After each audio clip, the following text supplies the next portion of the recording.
어린이 여러분 축하드립니다. 어린이 주일입니다. 네.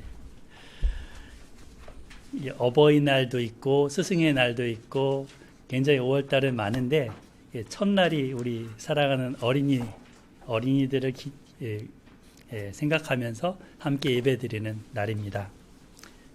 예배 후에는 선물도 드리겠습니다. 네.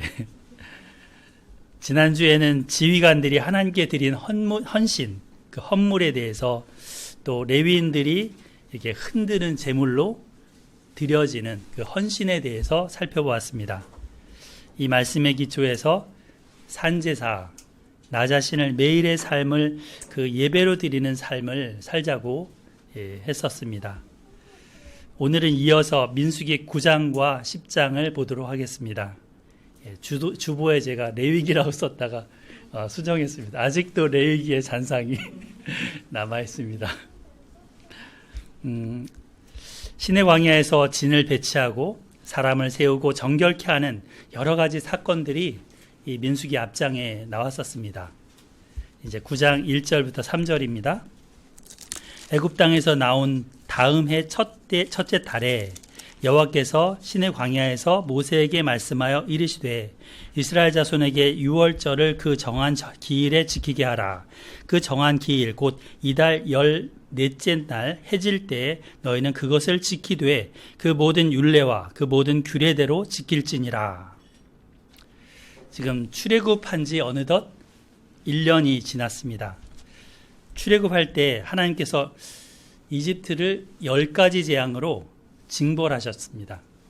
그리고 자기 백성을 그 강한 손으로 건져내셨습니다. 마지막 재앙, 이 큰아들 장자를 죽이는 재앙이 있기 전에 1월 10일에 어린 양을 준비하게 하고 그 양을 1월 14일에 잡아서 양고기와 함께 무교병 그리고 쓴나물을 먹도록 하셨습니다. 그래서 이것을 유월절이라고 했죠. 한자로 하니까 이게 6월달에 있는 절기로 알아요. 누가? 너물유, 너물월 이렇게 한자로 되어 있어요. 영어로는 패스오버, 넘어간다. 근데 히브리 말도 이 영어랑 비슷해요. 페사흐, 패스오버랑 페사흐 비슷하죠. 페사흐. 이 절기를 이제 지키게 하시는데 이후에 이제 이것을 먹고 그 다음 날에 이집트를 빠져나왔습니다. 하나님께서는 이 유월절을 자손 만대, 오고 오는 세대를 계속해서 지키라고 하셨습니다. 이제 1주년이 됐기 때문에 모세에게 하나님께서 이것을 지키라 하셨습니다. 마치 사랑하는 자녀를 힘들게 낳고서 부모가 초반기에는 이제 짧게 자다 깨고 하니까 잠도 제대로 못 자고 쉬지도 못하면서 양육을 해나갑니다. 그러다가 이제 100일이 지나고 첫 돌이 됐을 때 감사의 돌잔치를 하죠. 가족끼리 하던 친지를 모아서 하던 기쁨의 감사의 잔치를 합니다. 저희 에스라 소망교회도 2020년 7월에 이제 주님의 강권하심과 우리 이호승 집사님을 비롯한 여러 목사님들의 반복되는 권유로 이곳에서 개척을 하게 됐습니다. 그리고 작년 2021년 7월 5일 1주년 첫 개척 감사 예배를 드렸습니다. 참으로 감격스러웠습니다. 그 당시 한참 코로나가 진행이 되고 있었고 그래서 참 조마조마하면서 이게 저기 멀리 피신 비슷하게 하기도 했었죠. 그랬던 때였기에 더 기쁨이 충만했고 감격했고 또 감사했습니다. 하나님도 아마 이스라엘 백성들도 지금 요 6월절 딱 됐던 이 1년 되는 달 그런 마음이지 않을까 싶습니다. 민수기 9장 4절 5절 읽어볼게요. 모세가 이스라엘 자손에게 명령하여 6월절을 지키라 하매 그들이 첫째 달 14째 날 해질 때 시내 광야에서 6월절을 지켰으되 이스라엘 자손이 여호와께서 모세에게 명령하신 것을 다 따라 행하였더라. 여기서 그 5절에 보면 해질 때라고 되어 있습니다. 해질 때 유월절을 지켰다. 이거는 해가 석양으로 뉘엿뉘엿 질 그 무렵을 말합니다.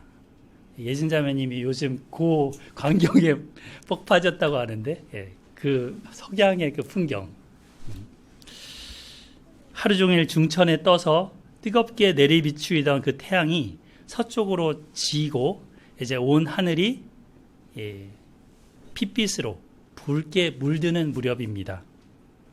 이때 10일부터 14일까지 며칠 동안 같이 데리고 있었던 그 사랑하는 어린 양, 얼마나 귀여워요.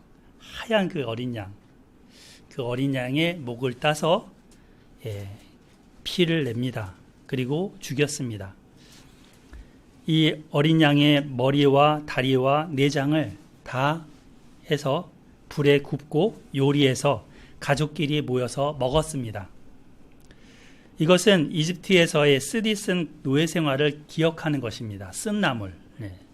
또 갑작스럽게 나와서 빵 반죽을 발효시킬 시간이 없었기 때문에 그 탈출에 긴박했던 것을 기억하기 위해서 무교병을 먹었습니다. 첫 번째 유월절에서는 이 어린 양의 피를 집 문의 이 좌우 여기랑 위를 피로 원래 바르는 것이 있었는데 그것은 지금 하지 않게 됩니다. 그런데 신의 광야에서 꼭 해야 되는 게 그때부터 해야 되는 게 있습니다. 두 번째 유월절부터 뭘까요? 자녀들과의 문답식입니다. 질문하고 바른 대답을 해주는 겁니다. 그때의 기억을 갖지 못하는 자녀들도 이때 부모들 세대, 할아버지 세대 또는 그 윗세대들이 했던 그 기억들을 그들도 알고 그 하나님을 알도록 하기 위한 문답식입니다. 보통 이 역사교육 시간인데 자녀들을 키우다 보면은 이거 뭐야? 저거 뭐야? 이거 왜 그래? 이러면서 이제 질문들이 많이 있습니다. 근데 너무 많이 하다 보면 문영호 집사님 귀찮지 않으세요? 예. 또 못마땅한 그런 대답을 만들어서 이렇게 좀 얼버무리면서 대답을 해줄 때도 있습니다. 근데 하나님은 이제 그래도 부모가 힘써서 그 질문의 답을 찾아서 해주도록 말씀하고 계십니다. 해주라고 말씀하고 계십니다. 부지런히 배우면서 실력을 길러서 이제 답을 해주라는 거죠. 선생님한테 가서 물어봐? 이렇게 선생님한테 떠넘기는 게 아니고 부모가 내 사랑하는 자녀에게 직접 나의 입으로 해주라고 하십니다. 여러분도 들어보셨겠지만 이제 한국 부모들은 학교에 다녀온 아이들한테 선생님 말씀 잘 듣고 왔지? 공부 잘하고 왔지? 이렇게 물어보는데 유대인들은 어떻게 물어본다고요?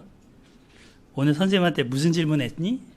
선생님이 뭐라고 대답하시던 이렇게 한다고 합니다. 질문이 다르죠. 하나님도 우리의 질문에 여러분들의 질문에 관심이 많습니다. 이것처럼 자녀들과 질문하고 대답해주는 이 시간을 통해서 구원하신 은혜를 기억하고 또 그 기억을 자녀들에게 물려주면서 공유하는 그런 시간을 갖습니다. 하나님을 기억하는 시간입니다. 이스라엘의 정체성은 이 구원의 은혜의 기초에 있습니다. 노예가 아닌 이제는 뭐예요? 자유인이죠. 결박되어 있는 사람이 아니라 완전히 자유인, 풀려있는. 그리고 또 하나님이 거룩한 제사장 나라로 삼으셨죠. 이것이 구원의 은혜에 기초한 것입니다.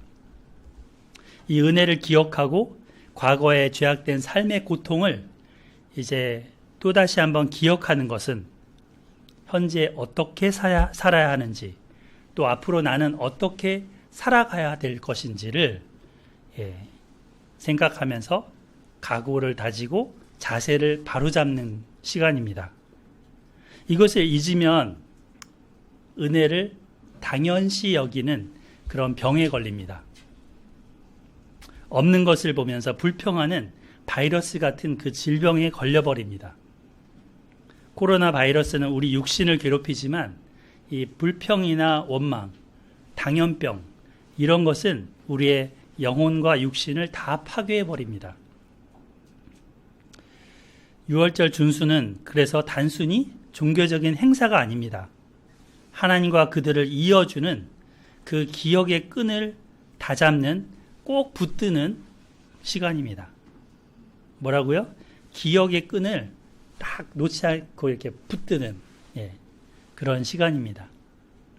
그러므로 지켜도 되고 안 지켜도 되는 그런 게 아니라 하나님의 백성이라면 반드시 지켜야 되는 시간인 거죠. 그래서 이게 6월절이었죠. 첫 번째 6월절. 6월절 먹기를 거부하는 것은 이것을 기념하는 것, 또 주님의 구원을 거부하는 것과 동일합니다. 이스라엘 백성들은 6월절 절기를 지키면서 어린 양의 희생과 하나님의 약속으로 1년 전 본인들이 겪었던 것, 그 구원의 감격을 다시 한번 기억하고 감사했습니다. 우리에게 6월절은 어떻게 이어졌습니까? 지금 기독교에서는 이 6월절을 지키지 않죠. 대신 성찬식을 합니다. 6월절 어린 양 예수님이 우리를 위해서 대신 죽어주셨습니다. 예수님은 재판을 받고 십자가에 못 박혀 죽으시던 그 전날 밤에 이 6월절 식사를 성만찬을 제정하셨습니다. 마가복음 14장 12절에 따르면 무교절의 첫날 곧 6월절 양 잡는 날에 라고 합니다. 그 6월절 만찬 때가 양 잡는 날. 이때 식탁에 양이 없어요. 그죠? 어린 양의 고기가 없어요. 대신 떡과 잔이 있죠. 그런데 예수님은 자신이 그 살이라고 합니다. 자신이 그 피라고 합니다. 자신이 그 어린 양이라고 하십니다. 그리고 그것을 나눠주시면서 이것을 먹으라. 이것은 언약의 피다. 이것은 내 살이다. 라고 하셨습니다. 사도 베드로는 베드로전서 1장 18절 19절에서 여러분은 조상으로부터 물려받은 여러분의 헛된 생활 방식에서 해방됐습니다. 흠이 없고 티가 없는 어린 양의 피와 같은 그리스도의 귀한 피로 된 것입니다. 라고 합니다. 하나님의 심판받을 우리가 6월절 어린 양 되신 그분의 죽음을 인해서 용서의 은혜를 입었습니다. 지난 부활절에 있었던 이 성찬식은 예수님의 피와 살을 떡과 포도주를 먹음으로써 기억하는 것이었습니다. 하나님의 백성, 그 교회의 성도이기 때문에 우리는 마땅히 이 성찬에 참여하였습니다. 물론 이제 어린이들은 나중에 입교하게 되면 참여하게 될 것입니다. 성찬은 너무나 중요한 것입니다. 성찬의 떡을 떼고 잔을 마시면서 우리를 위해 희생되신 그 예수님을 기억하고 구원의 감격을 되새기는 것입니다. 나의 행위적인 의로 살아가는 게 아니라 예수님의 그 공로의 의로 살아간다는 것을 되새기게 됩니다. 우리는 예수님이 다시 오실 때까지 이 성찬을 기념하면서 주님의 죽으심을 기념하면서 다시 오심을 증거해야 합니다. 아멘. 민수기 9장 6절로 돌아가 보겠습니다. 9장 6절로 7절. 그때 사람의 시체로 말미암아 부정하게 되어서 유월절을 지킬 수 없는 사람들이 있었는데 그들이 그날에 모세와 아론 앞에 이르러 그에게 이르되 우리가 사람의 시체로 말미암아 부정하게 되었거니와 우리를 금지하여 이스라엘 자손과 함께 정한 기일에 여호와께 헌물을 드리지 못하게 하심은 어찌미니까. 모세에게 민원이 들어왔습니다. 민원하면 되게 예민하시죠. 네, 뭐든 해줘야 됩니다. 민원. 예, 유월절을 지켜야 하는 것은 알고 있지만 부득이 지키지 못한 사람들이 이거를 제기했습니다. 사람의 시체로 말미암아 부정하게 되면 어떻게 합니까? 민수기 뒷부분에 이런 말씀이 나와요. 사람의 시체를 만진 자는 이레 동안 부정하리니 그는 셋째 날과 일곱째 날에 잿물로 자신을 정결하게 할 것이라. 그리하면 정하려니와 셋째 날과 일곱째 날에 자신을 정결하게 하지 아니하면 그냥 부정하다 했습니다. 그러니까 부정한 것으로 판정이 되면 일주일을 격리해야 합니다. 3일째와 7일째에는 지금 잿물로 정결하게 하라 했는데 이게 뭐냐면 붉은 암송아지를 잡아서 그 암송아지의 어떤 거랑 그를 이렇게 태우죠. 그 송아지를 태우죠. 그러면 재가 남을 거 아니에요? 그 재를 탄 물입니다. 그 잿물로 씻어야 했습니다. 그런데 이렇게 정결하게 되기까지 시간도 걸리고 그 사이에 이렇게 지나다 보면 6월절 이 절기 기간은 지나가 버린 거죠. 이런 사람들이 모세에게 와서 문제 제기를 합니다. 왜 우리만 제외되어야 해요? 우리도 하나님께 6월절의 그 구원에 감사하고 헌물을 드리고 싶습니다. 제고해 주십시오. 현재 이 제도에 다소 허점이 있는 건 아닐까요? 주님께 헌물과 헌금을 지금 못하게 돼서 불만입니다. 헌물을 드릴 그 타임을 놓쳐서 못 드리게 된 것에 대해서 문제 제기를 하는 거죠. 어찌함이니까. 이들의 그 불만을 담고 있는 이의 제기 내용이 참 고상하죠. 고결하죠. 네. 하나님께서는 어찌함이니까. 근데 이 이의 제기를 하나님도 귀하게 여기셨습니다. 그들은 부정한 상태에서 몸만 정결한 게 아니라 마음도 헌신하는 자세로 정결케 된 것입니다. 드리고 싶단 말이에요. 이러면서. 예. 마음의 그 불만도 원망도 불평도 아닙니다. 지금 그렇게 얘기하는 거죠. 8절 기다리라. 모세가 이야기합니다. 여호와께서 너희에게 대하여 어떻게 명하시는지 내가 들으리라. 모세는 스스로 판단해서 대답하지 않습니다. 지금 혼자 결정해서 조급하게 대응하지 않습니다. 하나님의 뜻을 겸손하게 신중하게 묻겠다라고 합니다. 그리고는 그룹들 가운데 거하시는 그 하나님께 지성소로 들어가서 여쭙습니다. 모세의 기도 자세가 참 하나님과 백성 앞에 더 귀합니다. 말씀을 우리도 보다가 이렇게 좋은 것은 힘써 배우고 따라야 되겠죠. 이 자세가 내 인생을 결정하기 때문입니다. 모세처럼 잘 모르겠으면 하나님께 나아가 묻는 것입니다. 10절로 넘어가 볼게요. 이스라엘 자손에게 말하여 이르라. 하나님이 말씀하십니다. 너희나 너희 후손 중에 시체로 말미암아 부정하게 되든지 먼 여행 중에 있다 할지라도 다 여호와 앞에 마땅히 유월절을 지키되. 지금 민원을 낸 그 백성들의 의견이 맞다고 하십니다. 부정하게 되었지만 또 먼 길, 여행길을 다 갔더라도 이 유월절만은 지켜야 된다 하십니다.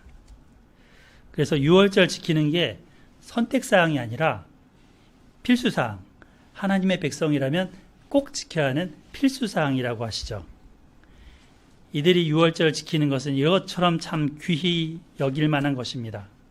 그러면 성찬식을 우리가 지키는 것도 똑같은 거죠.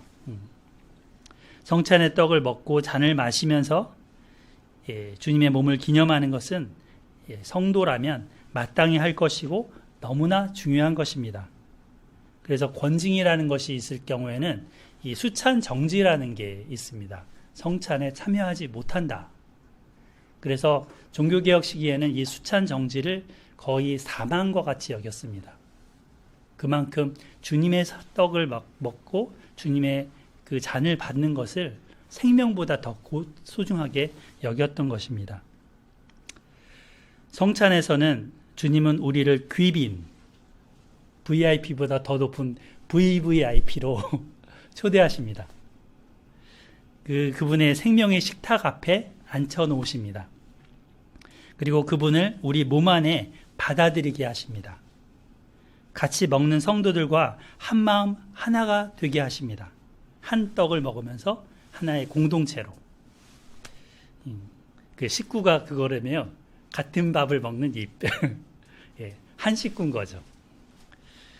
내가 먹는 게 곧 나다. 이런 유명한 말 들어보셨죠? 예, 우리 식당에도, 동네에도 보면 이런 식당 간판을 이렇게 써놓은 데가 있습니다. 자, 예수님은 이 자신의 몸을 이렇게 주시는데 그 몸은 어떤 몸입니까? 부활의 몸입니다. 그분의 몸을 먹는 우리도 예수님과 같은 부활의 몸을 입을 것입니다. 그래서 성찬에서 우리가 예수님 죽음을 슬퍼하면서 아파하면서 하겠지만 또한 기뻐하는 이유, 소망을 가지는 이유가 그것입니다. 부활을 확신하고 오늘을 살아갈 수 있도록 힘을 주십니다. 위로를 주십니다. 우리 주 예수님으로 말미암아서 승리를 주시는 하나님께 감사하노니, 그러므로 내 사랑하는 에스라 소망교회 성도 여러분, 견실하고 흔들리지 말고 항상 주일에 더욱 힘쓰는 여러분들이 되시기를 바랍니다. 아멘. 왜냐하면 우리의 수고가 주 안에서 헛되지 않기 때문입니다. 예, 주의 진리의 말씀을 사랑하고 준행하며 살아가는 우리들의 모습을 주님은 기뻐하십니다. 예, 6월절처럼 우리가 성찬을 통해서 이렇게 기념하고 기억하고 또 자녀들에게 알려줘야 되겠습니다. 뿐만 아니라 매일매일이 성찬의 의미를 되새기면서 살아가는 삶이 되어야겠습니다. 구원의 은혜를 잊어버리지 않도록 여러 가지 당연시 여기는 그런 바이러스에 걸리지 않도록 해야 되겠습니다. 자, 11절 보겠습니다. 둘째 달 여섯째 날 해질 때에 그것을 지켜서 어린 양의 무교병과 쓴 나물을 아울러 먹을 것이요. 지금 6월절이 1월 14일이었죠. 근데 지키지 못한 이들을 위해서 하나님께서 뭐라고 하셔요? 예, 그 출발은 우리 한 10장 11절 한번 보세요. 10장 11절. 10장 11절 같이 한번 읽어봐요. 시작. 둘째 해 둘째 달 20날에 구름이 증거의 장막에서 떠오르매. 자, 그 제2의 6월절이 이 부정하게 됐던 사람들을 위한 6월절이 둘째 달 14일이죠. 그러니까 그 일주일 후에 출발하는 겁니다. 이들이 다 지키고 난 다음에 출발을 합니다. 그만큼 지키는 게 중요했다는 거죠. 9장 10절, 9장 12절. 아침까지 그것을 조금도 두지 말며 그 뼈를 하나도 꺾지 말아서 6월절 모든 율례대로 지킬 것이니라. 여기 6월절 어린 양을 다음날 아침까지 남겨두면, 다 먹지 못하고 남겨두면 불로 태워버려야 했습니다. 근데 어린 양의 고기를 다 태워버리라, 남겨두면 태워버리라 이런 건데요. 그 전에 다 먹으라 이런 건데, 뼈는 그럼 어떻게 하느냐? 하나도 꺾지 말라 하셨죠. 하나도 꺾지 말라. 양고기를 이렇게 자르는데 뭐 부러뜨리거나 작게 할 수 있잖아요. 근데 꺾지 말아라. 이게 왜 중요할까요? 어린 양 예수님이 십자가에서 이 말씀을 이루셨습니다. 그래서 이때가 보면 그 당시도 6월절이 있고 무교절이 있잖아요. 그래서 무교절 때는 첫 번째도 안식일, 끝날도 안식일이라서 이 안식일이 오기 전에 유대인들은 그 시체가 십자가에 달려있는 것을 원치 않았습니다. 그러니까 빨리 다 죽도록 해서 시체를 묻어버리고 명절을 지내기를 원했던 것입니다. 빌라도 총독에 가서 이렇게 구했죠. 그렇게 해달라고. 그래서 군인병들이 이제 시체들이 그러니까 그 십자가에 있는 곳 가서 지금 아직 안 죽은 사람들은 다리를 꺾었습니다. 그러면 이 몸이 이렇게 매달려 있다가 다리를 이렇게 매달려 있으면서 버티잖아요, 다리로. 근데 다리가 부러지고 꺾여지니까 주저앉는 거예요. 이 팔로만 버티다가 금세 탈진해서 죽게 되는 거죠. 근데 예수님은 군병이 갔더니 이미 돌아가신 거예요. 그러니까 다리를 꺾지 않았고 다만 창으로 옆구리를 찔러서 확인한 거죠. 찔러서 피와 물이 쏟아져 나왔는데 그렇게 했습니다. 요한복음 19장 36절에 보면 요한은 이것을 이렇게 해석합니다. 이 일이 일어난 것은 그 뼈가 하나도 꺾이지 아니하리라 한 성경을 응하게 하려 함이라. 유월절 어린 양의 뼈를 꺾지 말라 했던 이 모세에게 말씀했던 이 1500년 전 그때의 말씀이 그 후 이 예수님에게 와서 말씀으로 이루어졌다는 것입니다. 자, 13절 볼까요? 그러나 사람이 정결하기도 하고 여행 중에도 잊지 아니하면서 유월절을 지키지 아니하는 자는 그 백성 중에서 끊어지리니 이런 사람은 그 정한 기일에 여호와께 헌물을 드리지 아니하였은즉 그의 죄를 담당할지며. 지금 유월절을 안 지키는 사람에 대해서는 하나님께서 뭐라고 하셔요? 그 백성 중에서 끊어지리니. 그죠? 그리고 뒤에 보면 그 죄를 담당할지며 했으니까 죄라는 겁니다. 죄. 이 끊어짐이 어떻게 이루어지는가에 대해서는 학자들마다 해석이 다양합니다. 어떤 사람은 이스라엘 공동체에서 추방된 것이다.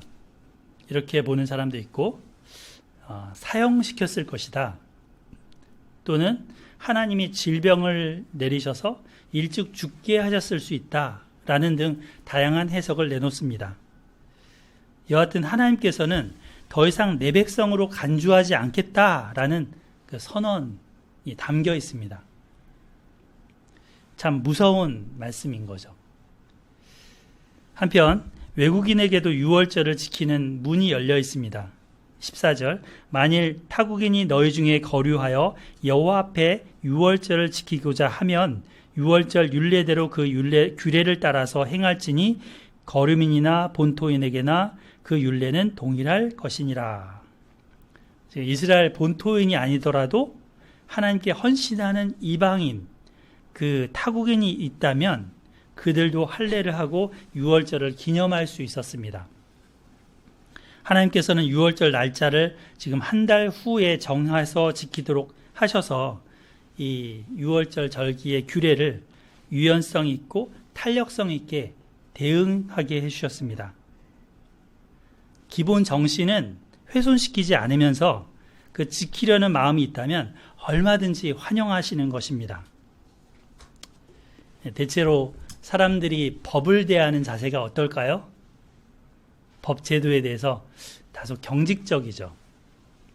조항 하나하나를 따지면서 뭔가 가능한 방법을 찾기보다는 안 돼, 이건 안 돼, 이건 안 돼 이러면서 안 되는 것만 생각하잖아요. 그러면 될 것도 안 돼요. 그죠? 안 될 것만 찾으니까. 코로나가 참 극심하게 막 퍼질 때 대인 접근이 어려운 시기에 온라인 예배가 이루어졌습니다. 정말 아파서 감염의 위험이 있어서 부득이 모이지 못하고 나오지 못하는 사람들이 있을 그런 때였잖아요.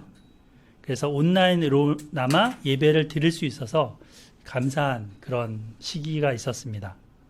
물론 이것이 장기화되고 습관화되면 다소 이렇게 직접 나와서 함께 예배 드리는 것보다 이렇게 조금 자세가 틀어질 수도 있는 그런 문제가 될 것입니다.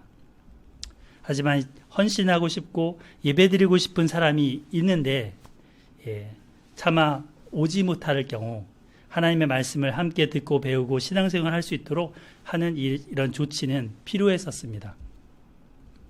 비슷한 거죠. 꼭 1월 14일 날 지키지 못한 것을 2월 14일 날 지킬 수 있도록 배려해 주신 것과 비슷합니다. 복음서에 보면 바리새인들이 예수님과 제자들을 비난하면서 질문하는 그런 것들이 많이 나오죠. 이 사람들은 하나님이 주신 말씀이 아닌 그 말씀을 해석한 조상들의 전통, 그게 탈무드, 미드라시, 뭐 이런 게메라, 하카다 뭐 이런 것들이 많이 담겨 있어요. 근데 그런 걸 가지고 예수님과 제자들을 판단했습니다. 안식일에 사람을 고치는 것은 안식일에 일하면 안 된다라는 그 율법을 어겼다라고 비난했습니다. 그래서 법에 대해 그런 경직된 자세가 있던 그들에게 예수님 뭐라고 하셔요? 요한복음 7장 24절에 이렇게 말씀하세요. 외모로 판단하지 말고 공의롭게 판단하라. 겉모습으로 판단하지 말고 정말 공의롭게 그것이 아닌가 판단해봐라. 법은 사람을 위해 있는 것이지 사람이 법을 위해 있는 것이 아니다 는 거죠. 1월 14일이 안 되면 2월 14일에 하면 되게 하셨습니다. 정신이 중요하고 마음이 중요합니다. 물론 그렇다고 규칙도 규율도 다 필요 없다. 아무 때나 아무렇게나 해도 되지 않냐? 막 나가. 그래도 안 될 것입니다. 균형이 참 중요해요. 역대하 30장을 한번 보겠습니다. 우리 여러분 역대하 30장 한번 펼쳐보시기 바랍니다.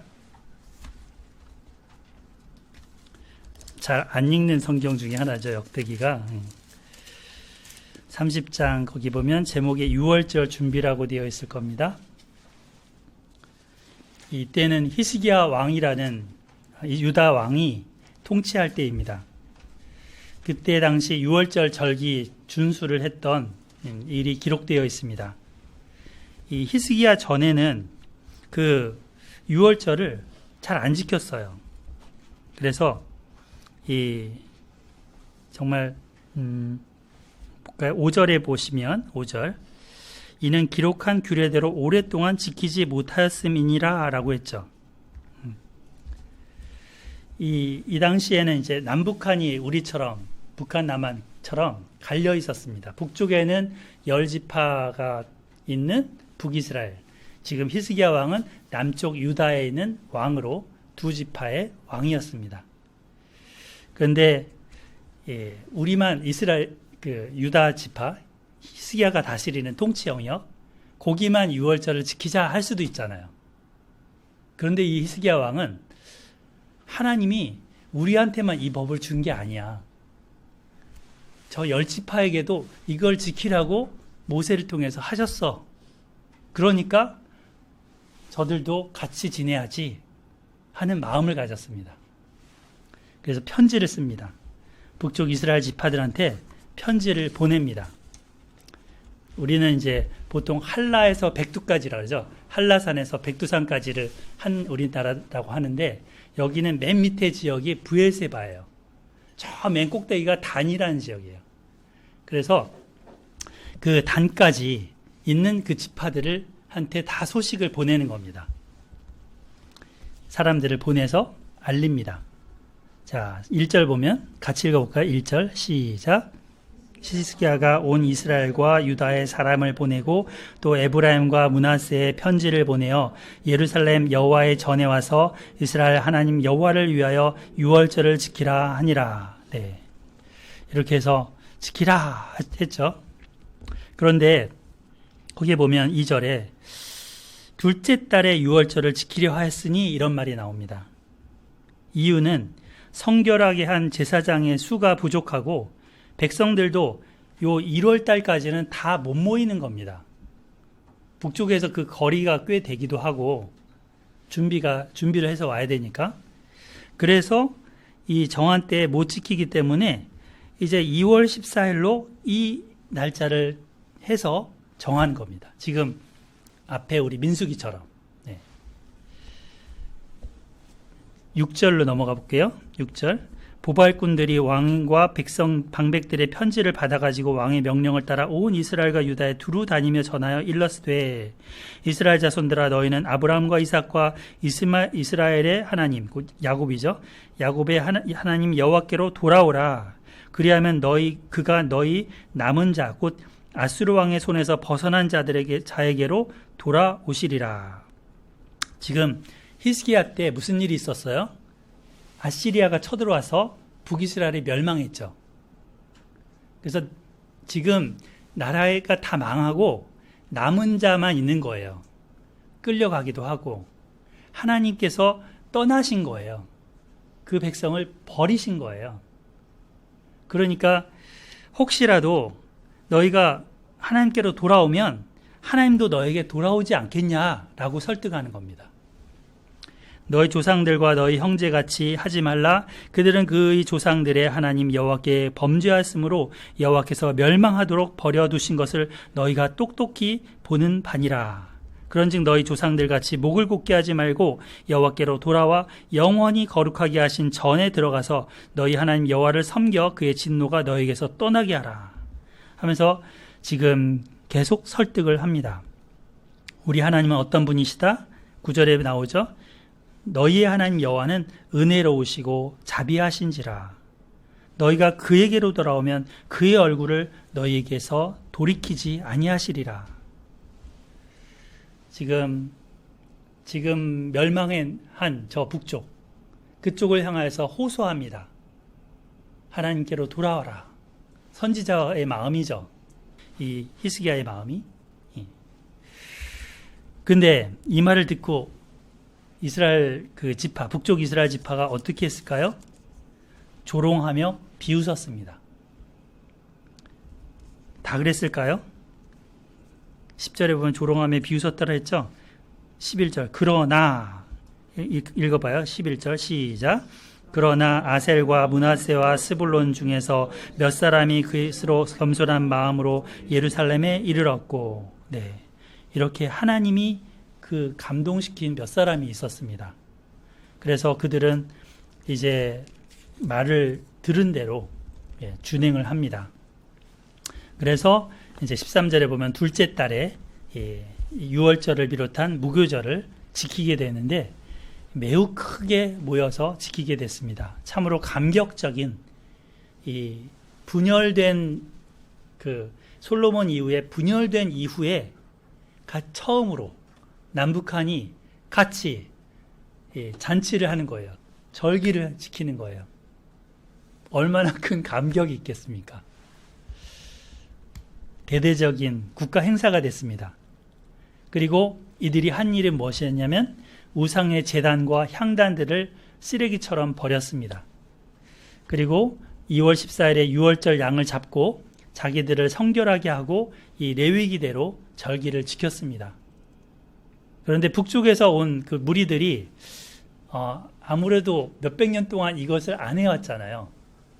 그러니까 익숙하지 않은 거예요. 그러니까 자기들을 성결하게 하고 이 절기를 지켜야 된다라는 생각조차 없는 거예요.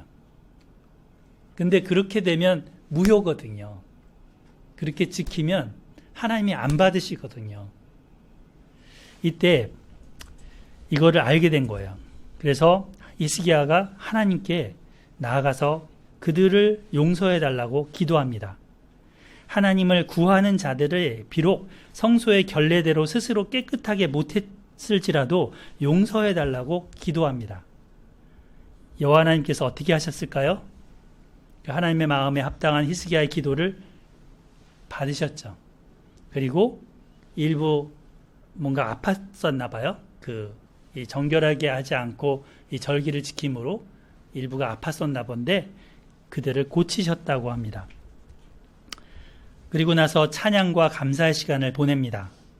무교절에 일주일이 모자라서 추가적으로 일주일을 더 지킵니다. 플러스 7일. 절기가 더 늘어났죠. 큰 기쁨의 시간이었습니다.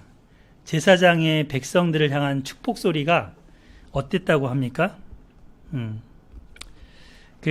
한번 읽어볼까요? 27절 시작. 그때 27절이요. 시작. 그때 제사장들과 레위 사람들이 일어나서 백성을 위하여 축복하였으니 그 소리가 하늘에 들리고 그 기도가 하나님의 여호와의 거룩한 처소 하늘에 이르렀더라. 네. 하늘에까지 이르렀다 합니다. 예.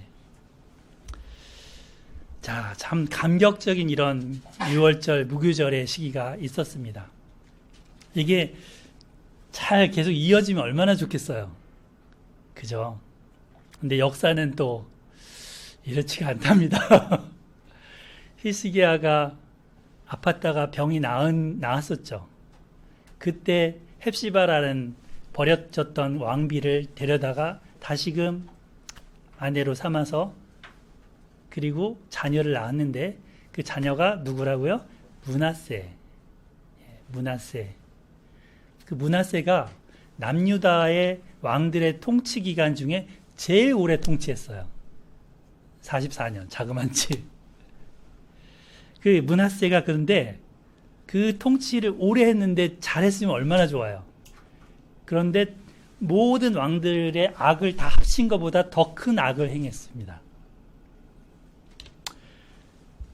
이 기간이 오래 이어졌습니다. 하나님의 분노가 정말 가득 차게 됐죠. 그러다가 므낫세가 이제 아몬을 낳고 그 아몬이 요시야를 낳았습니다. 이 히스기야의 증손자이면서 므낫세의 손자인 요시야 왕 때 이 왕이 성전 청소하다가 성경을 발견하게 된 겁니다. 그 제사장을 통해서. 그래서 이 성경을 발견해 읽고 잘못을 깨닫는 거죠. 아버지 때 그리고 할아버지 때 므낫세와 아몬 시대에 그 악행이 얼마나 잘못됐다라는 것을 깨닫게 된 거죠. 그는 유월절을 회복시킵니다. 그래서 역대하 35장으로 넘어가 볼까요? 역대하 35장 18절 한번 보겠습니다. 16절부터 보겠습니다. 이와 같이 당일에 여호와를 섬길 일이 다 준비되며 요시야 왕의 명령대로 유월절을 지키며, 거기 나오죠? 유월절을 지키며 번제를 여호와의 제단에 드렸으며 그때 모인 이스라엘 자손이 유월절을 지키고 이어서 무교절을 7일 동안 지켰으니 레위기대로 한 거죠. 18절 같이 읽어보겠습니다. 18절 시작. 선지자 사무엘 이후로 이스라엘 가운데서 유월절을 이같이 지키지 못하였고 이스라엘 모든 왕들도 요시야가 제사장들과 레위 사람들과 모인 유다와 이스라엘 무리와 예루살렘 주민과 함께 지킨 것처럼은 유월절을 지키지 못하였더라. 네, 이것처럼은 지키지 못하였더라. 히스기야도 지켰는데 요시야만큼은 아니었더라. 정말 제대로 지켰다라는 거죠. 이 요시야. 그래서 이 많고 많은 열왕기서에서 역대기서에서 선한 왕이라는 이 하나님의 성적표, 그 왕의 성적표를 이 요시야는 받았습니다.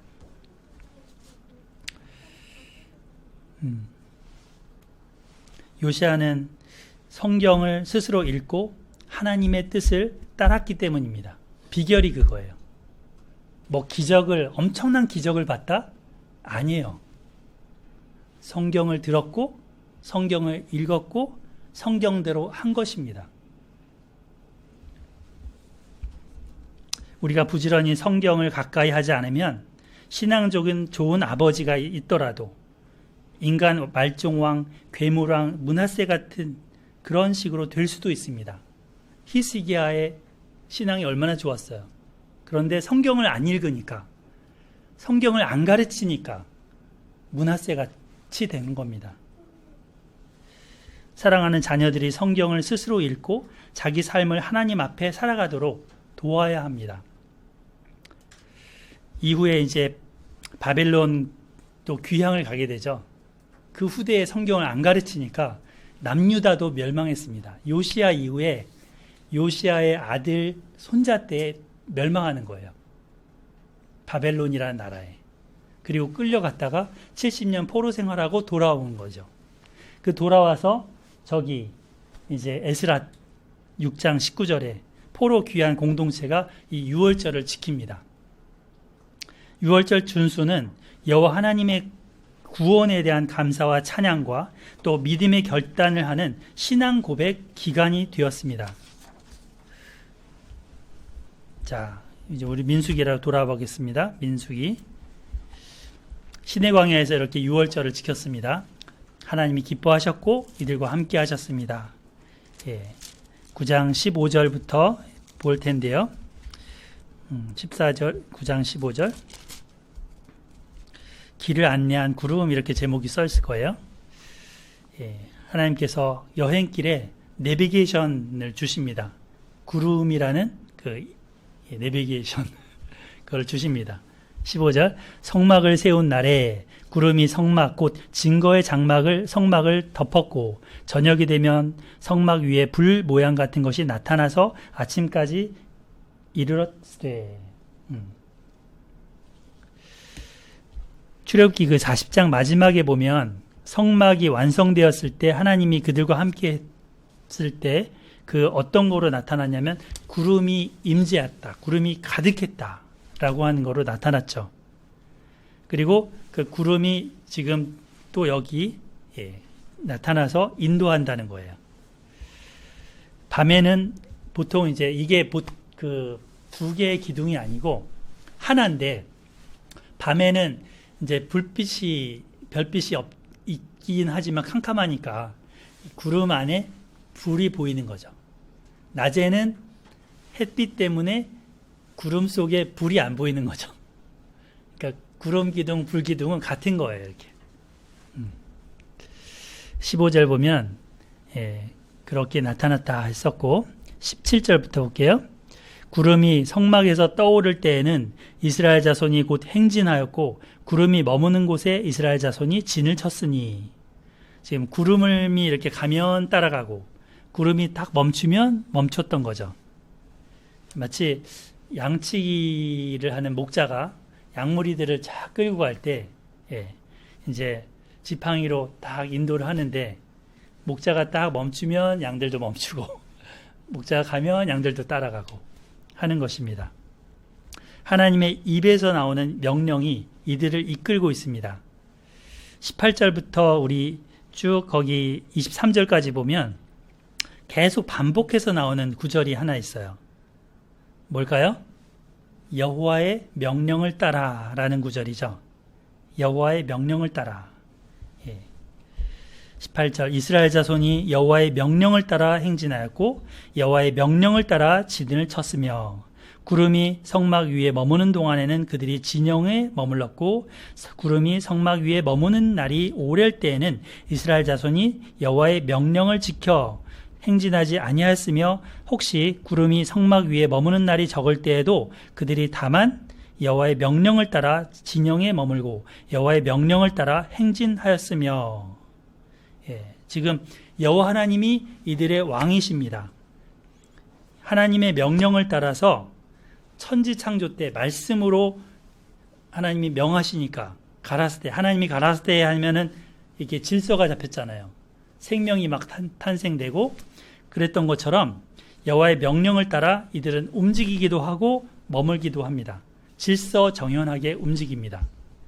머무는 기간이 날이든 달이든 그 연이든 해이든 상관없이 22절 거기 나오죠.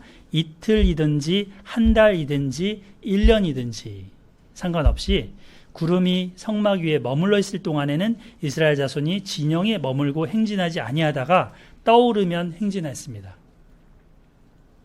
백성들이 구름을 이끌지 않습니다. 구름이 백성들을 이끕니다. 하나님의 능력과 선하심을 믿기 때문에 이들은 그렇게 순종한 것입니다. 여러분들은 무엇을 따라 결정하고 무엇에 따라 행하십니까? 영어로 우리 인생을 BCD의 인생이라고 하더라고요. 이게 무슨 소리야?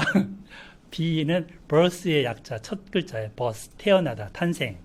D는 death, 죽다, 죽음.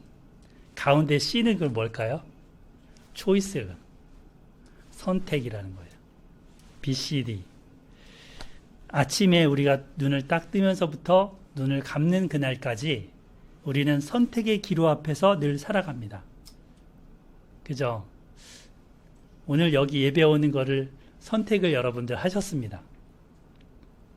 잘 선택하셨습니다. 이 백성들은 구름이 이끄는 것에 선택권을 맡겼습니다. 구름이 가는 것에 선택권을 맡기고 그것을 따라가는 겁니다. 그것이 주권신앙이에요. 하나님이 왕이라는 거예요.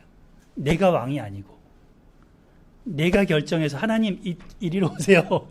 하나님 이끄시는, 하나님을 이끄는 게 아니고, 하나님이 말씀하시는 대로 순종하며 가는 것. 주권신앙인 거죠. 보통 이사라는 거 많이 해보셨지만, 참 이사가 쉬운 게 아닙니다. 간다고 그냥 가방 하나 모찜 하나 딱 메고 쫄래쫄래 가는 그런 거라면 편하겠지만 챙겨야 할 가족이 얼마나 많고 가축이 얼마나 많고 짐들은 얼마나 많겠어요. 또 성막에서도 그런 것들 다 싸야 되고 또 머무르면 다시 다 재설치. 그죠? 저희도 이제 예배 장소 여기 다 있긴 하는데 주일날만 오면 다 이제 세팅 다시 다 하잖아요. 예. 만약에 이걸 또 어디로 간다 그러면 다 가지고 가야 되는 거죠. 쉽지 않습니다. 또 오랫동안 걷는다고 할 경우에는 다리도 아프고 목도 마를 것입니다. 그래도 이스라엘 백성들은 온전히 이 구름의 인도함을 받습니다. 23절 같이 읽어봐요. 23절 시작. 곧 그들이 여호와의 명령을 따라 진을 치며 여호와의 명령을 따라 행진하고 또 모세를 통하여 이르신 여호와의 명령을 따라 여호와의 직임을 지켰더라. 아멘. 이 사람들이 하나님의 지시를 즐겁게 순종함으로 따르고 있습니다. 여러분들이 주님의 양이라면 주님의 음성을 듣고 그분의 음성을 따라야 합니다. 왜냐하면 목자는 양에게 이름을 불러주고 또 그 양은 목자의 음성을 알아듣기 때문입니다.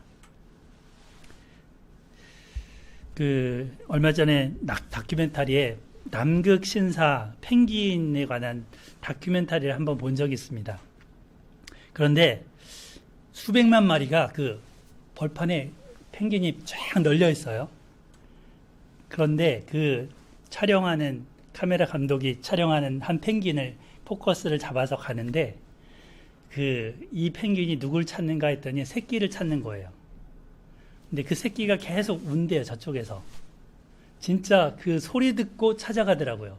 수백의 그 펭귄들이 있는데 다 끼룩끼룩끼룩 소리를 비슷한데 내가 듣기는 얘는 달리 들리나 봐요. 그래 가서 자기 새끼를 찾기도 하고 자기 짝을 찾기도 하더라고요. 참 신기했습니다. 이것처럼 목자가 우리에게 그 이름을 부를 때 우리는 주님의 양이기 때문에 그 음성을 듣는 겁니다. 또 주님도 우리가 부를 때 우리의 소리를 들으시는 겁니다. 세상의 소리가 아니라 하나님의 말씀에 익숙해져야 합니다. 예수님의 말씀에 익숙해져야 합니다. 그래야 직접 부르실 때 또 달려갈 수 있습니다. 잡다한 소리들의 전파방해 받지 않고 우리의 선한 목자 되신 주 예수님의 음성을 잘 듣고 따라갈 수 있기를 바랍니다. 아멘. 그분이 가라고 하시면 가고 멈추라 하시면 멈출 줄 알아야 되겠습니다. 주님 말씀하시면 이런 찬양 있죠. 내가 나아가리다 주님 뜻이 아니면 내가 멈춰서리다 이런 노래가 있는데 그런 것처럼 주님의 뜻에 맞춰야 되겠습니다. 주님의 백성의 정체성은 그분의 명령을 따라 사는 것이기 때문입니다. 이런 삶 속에 참 평안이 있습니다. 내 삶을 내가 결정하면 시행착오 할까봐 이거 하다가 정말 좌절할까봐 불안합니다. 하지만 하나님의 백성은 시행착오가 없습니다. 신앙이라는 것은 하나님 덕분에 그 어리석은 결정을 내리지 않는 것입니다. 신앙으로 결정하는 삶을 참 살아간다는 것은 지혜로운 것이고 분별력이 있는 것이고 순간순간 창의적인 삶을 살 수 있는 것입니다. 참으로 매력적인 삶입니다. 그리고 우리 하나님 이거 아니지 않아요? 하나님 이거 어떻게 이러면 되지 않을까요? 이거에 대해서 꽉 막힌 분이 아닙니다. 우리 보셨지만 설득되고 납득하시고 또 의견도 주십니다. 고리타분한 삶, 얽매인 삶이 결코 아닙니다. 평안하기 때문에 내 능력을 제한한 시간 속에서도 열매를 맺을 수 있습니다. 그래서 하나님 앞에 내 마음밭을 잘 관리해야 되는 것이 관건입니다. 초이스, 선택. 주님은 우리를 예스란 소망교회에서 함께 예배드리는 공동체로 불러내셨습니다. 그래서 이곳에서 말씀을 잘 배우고 또 준비가 되면 하나님이 또 가라고 하실 수 있습니다. 예, 평생 여기 같이 있을지 아닐지도 몰라요. 그거는 아무도 몰라요. 하나님 가라고 하면 또 선교사로든 어떤 거라도 보내야 됩니다. 우리는 교회 건물에 갇힌 신앙이 아닙니다. 움직이는 교회로 주님 따라다니는 그런 공동체가 되어야 할 것입니다. 아멘.